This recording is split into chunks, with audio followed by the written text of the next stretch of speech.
என் பெயர் பாலகிருஷ்ணன். நான் 8ஆம் வகுப்பு படிக்கிறேன். குப்புளம், திருப்பூர் மாவட்டம். இந்திய அரசமைப்பு சட்டத்தின் முகப்புரை. இந்திய குடிமக்களாகிய நான் இந்தியாவை இறையாண்மை கொண்ட சமமை மிக்க சமய சார்பற்ற ஜனநாயக குடியரசாக அமைப்பதென உறுதி பூண்டுள்ளோம்.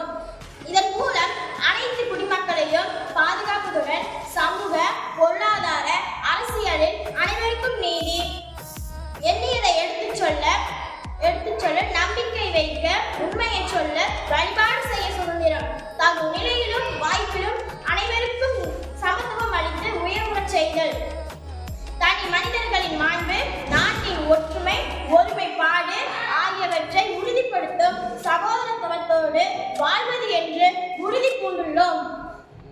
இந்திய அரசமைப்பு சட்டத்தை 1949ஆம் ஆண்டு நவம்பர் திங்கள் 26ஆம் நாள் நமது அரசியல் நிர்ணய அவையில் ஏற்றுக்கொண்டு இயற்றி